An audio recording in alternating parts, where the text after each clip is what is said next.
dedic această melodie pentru domnul Marian Balcan de la Ploiești, șeful producătorilor.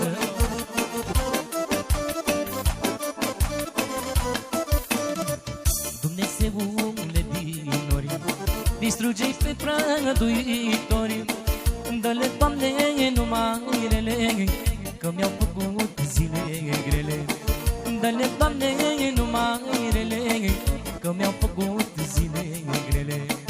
Eu n-am să uit niciodată când am fost înconjurat, la ce plângea nevasta mea și băiatul cu țipa. La ce plângea nevasta mea și băiatul cu țipa. Uite, mamă, vine Cardan, vine ca să ia pe tata, avem mascații din județ ca să-i bage la arest. Eu mă ofi că sunt mic și nu pot să fac nimic.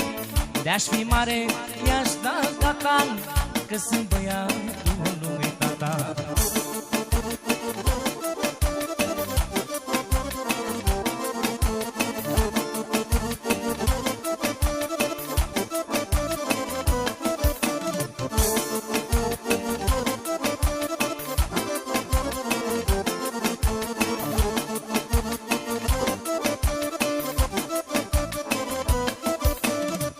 Când te descurci și ai bani, obligat îți faci dușmani. Dacă faci vreo șmecherie, atunci e garda pe tine. Dacă mai mult îți ca alții, ți-aduce în caz mascații. Dumnezeu m-a ajutat și-am ieșit nevinovat, că așa este viața asta, să-ți iubești mai mult nevasta. Că așa este în viață, dacă ai bani stai în față. Uite, mamă, vine Cardan, vine ca să-l ia pe tata, vin mascații din județ ca să-l bage la arest. Eu mă ofi că sunt mic și nu pot face nimic. De-aș fi mare, i-aș da tata, m-aș duce în locul lui tata.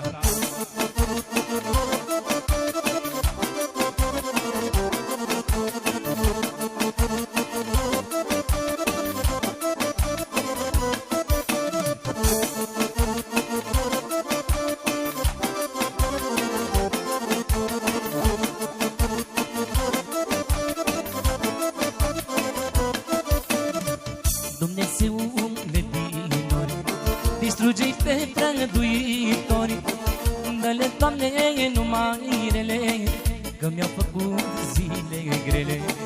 Dă-le, Doamne, numai rele, că mi-au făcut zile grele. Eu n-am să uit niciodată când am fost înconjurat, dar ce plângea nevasta mea și băiatul cum țipa. Dar ce plângea nevasta mea și băiatul cum țipa. Uite, mamă, vine Cardan, vine ca să-l ia pe tata, vin mascații din județ ca să-l bage la arest.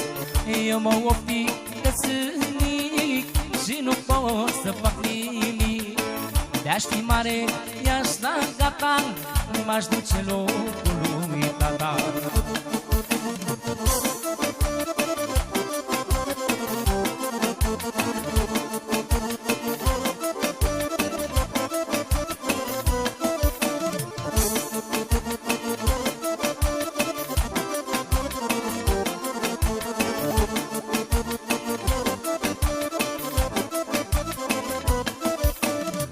Când te descurci și ai bani, obligat îți faci dușmani.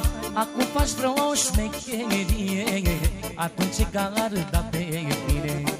Dacă ai mai mulți ca alții, ți-aduce în caz mascații.